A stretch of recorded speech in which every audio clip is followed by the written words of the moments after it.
founder on basic income dividend in China, Ms. Cheng Furui of the Chinese Academy of Social Sciences. 接下来在这间教室即将进行的演讲主题是中国基本收入的背景与阶段。演讲者是中国社会科学院陈福蕊教授，我们掌声欢迎。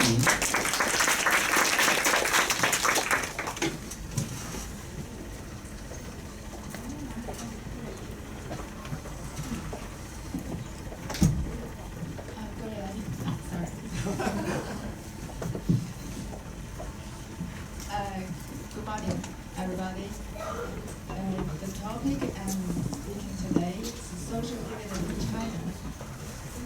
I'm from the Chinese Academy of Social Science. There are three parts in my PPT. The first one is Chinese new facts. It's very similar to Alaska model fact. The second one, do you know the Richard Nixon's American president is the FAP debate? I think some people know. That's the family assistant plan in the 70s. In fact, it was debated by many people for a long time, many years, and almost passed. It's something like quasi-basic income system for the whole America. I'm writing the postdoc report about that. Yeah, I think it's very interesting. And in that debate, there are four historical paradigms. So I'll discuss that a little bit. And the final one, can the existing paradigms explain the new facts? Chinese new facts. Taylor will later talk about the dividend system. Dividend system is a Chinese whole country universal guaranteed income system, including the city and the countryside. It's unconditional, in fact. No matter what, there's survival of the living standard. If you are lower than that, you can get money from the government. But it's not functioning very well. Not that targeted practically. Yeah, so there are problems about that. The second one, welfare from land. Huaidi case, I have a post in BIM website about the Huaidi case. It's happening everywhere in China now. It's during this process of urbanization, the countryside land will go into the city land.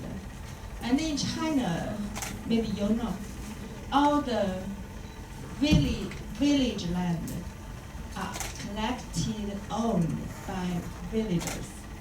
So every village, the land are collected, owned by all the villagers. And different villagers has different share of the I mean, in this village you may have 1 acre, but in that village everybody has 1.1 acre, like that. But all the people in the same village are equal. So that's collective owned on the countryside land. But all the city land are national. All the city land in China are national owned. So that's our public ownership.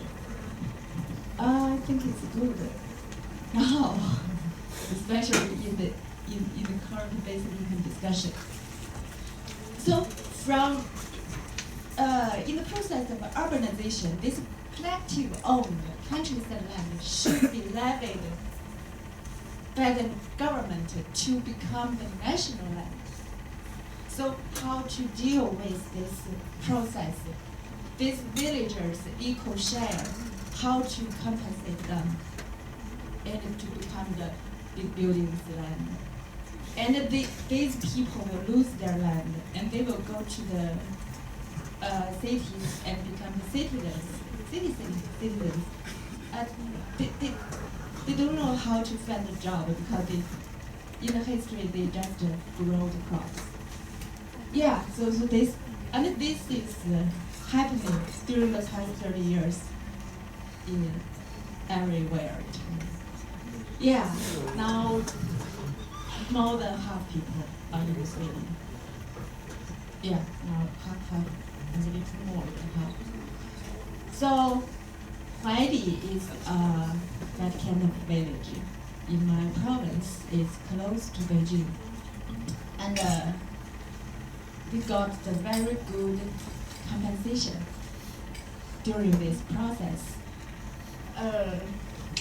The government generally will compensate for the villagers in this living process.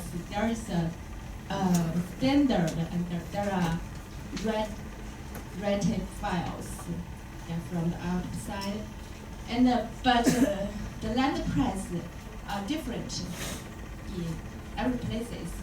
So there is a negotiating process between two parts, even three parts, even more. When the land is levied, who will develop it in the city?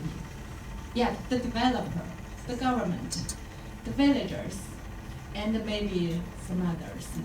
They want to incorporate, or the bank.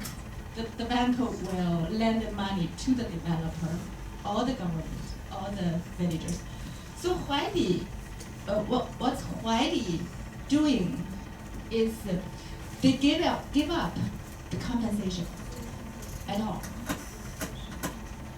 So every villager doesn't want the compensation, but they want the development right in the city, because they will become the city member, and they cannot grow the crop anymore, and they don't know how to find a job in the city because they lack skills and education. So they want the development right in exchange for the money. This is a collective action. Because if you want, but I give up, it cannot work. Everybody must do together. So the leader in the village is very important in this process. He will be a very good leader, charming. Yeah, can persuade people, can tell them the benefit of doing this their whole life. So they successfully did this, and they come to the city and get the development right of the commercial buildings, supermarket, and they were employed there because their own business, they can employ themselves first. And in a lower level cost, the wages they give to themselves are not that much, but it's guaranteed. Everybody can have a job if you want. If you don't want to have a job, you have the basic income. From this development right, it's a share, like a shareholder. Yeah, it's a share because they control the cost and they give you the job first. And they need a lot of other jobs in that commercial buildings and corporations because it's big, in fact. This small village is very small, but when this land is become the big buildings, they want a lot of employees. And they absorb a lot of other workers to come to work for them. And they control the cost, and they got a big profit. And they distribute this profit according to their shares. So everybody got the 3 to 4 apartments in the city, every family, not everybody, but according to the people you have. And every student get a free education from the kindergarten to high school. And every college student can get the money from the villager government. Yeah. And the Medicare, pension, and they give you everybody the basic income. Every month give you the money. It's not that much. It's 125 yuan a month. But from yuan RMB, yeah, 10. But that number is has never changed since the 90s. In 90s, that's a lot. But now it's a little.